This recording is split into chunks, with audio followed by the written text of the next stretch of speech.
सो hi guys, मेरा नाम विनय कुमार राय और आप देख रहे हैं वॉकर स्टेप। आज मैं बात करने वाला हूं डेटा स्ट्रक्चर की एंड एल्गोरिदम की।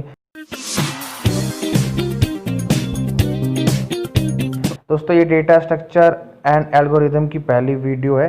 तो चलिए दोस्तों, हम लोग इस वीडियो में क्या क्या पढ़ने वाले पहले देख लेते हैं। दोस्तों, आज हम डेटा स्ट्रक्चर के बारे में पढ़ेंगे एंड एल्गोरिदम के बारे में पढ़ेंगे। कुछ टर्म्स है जिसके बारे में हम देखेंगे। तो हम जो है लास्ट में टाइप्स ऑफ डेटा स्ट्रक्चर के बारे में पढ़ेंगे। तो दोस्तों, हम इस कोर्स में C++ लैंग्वेज यूज़ करने वाले हैं। आप डेटा स्ट्रक्चर में कोई भी लैंग्वेज यूज़ कर सकते हैं, जैसे C, जावा या पाइथन। तो मैं यहाँ पे जो है C++ को यूज़ करूँगा। तो चलिए दोस्तों, सबसे पहले हम समझते हैं डेटा स्ट्रक्चर को।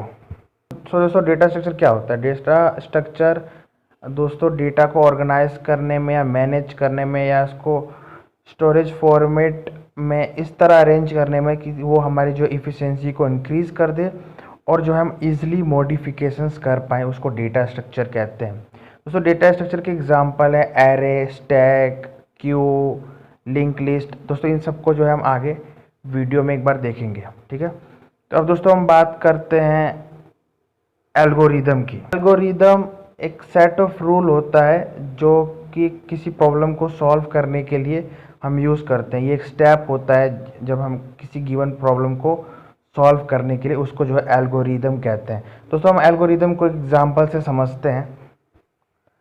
दोस्तों, मान लो कि मुझे चाय बनानी है। तो चाय बनाने के लिए कुछ स्टेप होते हैं, कुछ प्रोसेस होते हैं। तो दोस्तों, वो जो स्टेप और जो प्रोसेस हम फॉलो करते हैं उसको एल्गोरिदम कहते हैं। मैं इसको आपको डीप में समझाता हूँ। तो दोस्तों, चाय बनाने के लिए हमारा पहला स्टेप होता है आइटम को कलेक्ट करना, जैसे कि शुगर हो गया, आपकी चाय पत्ती हो गई, पानी हो गया, दूध हो गया, और जिसमें आप चाय बनाने वाले हैं उस बर्तन को कलेक्ट करने के लिए। तो उसको हम क्या, पहला स्टेप हो गया दोस्तों। और इस कलेक्शन ऑफ आइटम्स को भी एक तरह से हम जो है डेटा स्ट्रक्चर कहते हैं, जहाँ पे हम सारे अपने आइटम्स को ऑर्गेनाइज वे में अरेंज कर लेते हैं। दोस्तों, दूसरा स्टेप होता है गैस स्टोव पे अपना वो जो बर्तन है उसको रखना और उस पर पानी डाल के गर्म करना। ये हमारा दूसरा स्टेप हो गया। हमारा तीसरा स्टेप होता है दोस्तों सारे आइटम्स डालना, जैसे दूध, चीनी और चाय पत्ती को डाल के मिक्स करना। ये हमारा तीसरा स्टेप हो गया। और लास्ट स्टेप होता है दोस्तों हमारा जो चाय बन जाता है, जो हमारा कंप्लीट रिजल्ट दिखता है, जो हमको आउटकम दिखता है, वो हमारा लास्ट स्टेप होता है।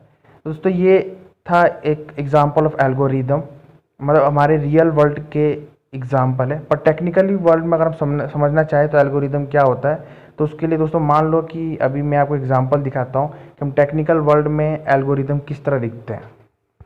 दोस्तों, ये एक एल्गोरिदम का एग्जांपल है। मैं यहाँ पे एक एल्गोरिदम बनाने वाला हूँ। एक वेरिएबल को इनिशियलाइज करके उसको प्रिंट करना है, ये मेरे एल्गोरिदम। दोस्तों, हमारा पहला स्टेप होता है स्टार्ट, ठीक है, ये जर्नल स्टेप है। उसका दोस्तों हम इनिशियलाइज करेंगे वेरिएबल ए को।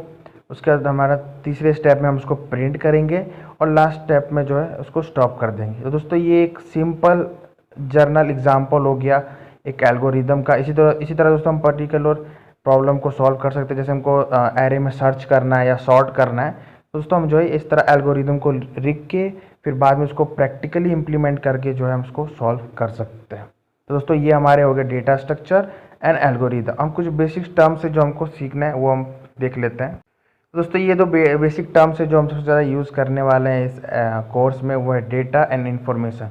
दोस्तों, डेटा होता है रॉ फैक्ट एंड फिगर, जिसकी कोई मीनिंग नहीं होती। जैसे एग्जांपल 28 कोई मीनिंग नहीं दे रही है। 28 से हम पता नहीं कर सकते कि 28 क्या बताना चाह रहा है। दोस्तों, इन्फॉर्मेशन होता है मीनिंगफुल डेटा। अभी मैं उसी एग्जाम्पल को देखूँ तो एज 28, मतलब अभी हमको डिफाइन कर रहा है कि किसी पर्सन की एज 28 है, तो उसको जो है इन्फॉर्मेशन कहते हैं। दोस्तों, ये जो दो टर्म्स थे हमको जानना था, डेटा एंड इन्फॉर्मेशन। अब हम आई होप कि आप लोग को अभी तक समझ में आ रहा होगा सब कुछ। अब हम बात करते हैं दोस्तों टाइप्स ऑफ डेटा स्ट्रक्चर की, ठीक है। दोस्तों, डेटा स्ट्रक्चर में आप दो तरह के डेटा पाएंगे, linear data and non linear data. दोस्तों, लीनियर डेटा होता है जो कि एक सीक्वेंस में जो है स्टोर होता है। नॉन लीनियर दोस्तों जो है ग्राफ फॉर्म में या ट्री फॉर्म में जो है स्टोर होता है, उसे नॉन लीनियर डेटा कहते हैं। तो लीनियर डेटा में दोस्तों आते हैं एरे, स्टैक एंड क्यू, और नॉन लीनियर में आते हैं ट्री एंड ग्राफ। तो दोस्तों, हम ये सारे array, stack, Q and tree, graph को जो हम डीप में समझेंगे इस कोर्स में। तो चलिए दोस्तों, आज के लिए इतना ही। अगर आपने दोस्तों अभी तक मेरे चैनल को सब्सक्राइब नहीं किया है तो इसको सब्सक्राइब कर लीजिए और बेल आइकन को भी दबा दीजिए। आप दोस्तों मुझे इंस्टाग्राम पे फॉलो कर सकते हैं, उसकी आईडी आपको यहाँ स्क्रीन पे दिख रही होगी और उसकी लिंक जो है मैं डिस्क्रिप्शन में डाल दूंगा। और दोस्तों और डिस्क्रिप्शन में आपको एक सजेशन या फीडबैक का फॉर्म भी मिलेगा, आप वहाँ पे मुझे फीडबैक दे सकते हैं या कोई भी सजेशन दे सकते हैं जो आपको चाहिए। तो चलिए दोस्तों आज के लिए इतना ही, फिर मिलेंगे ऐसी इंटरेस्टिंग वीडियो में। धन्यवाद।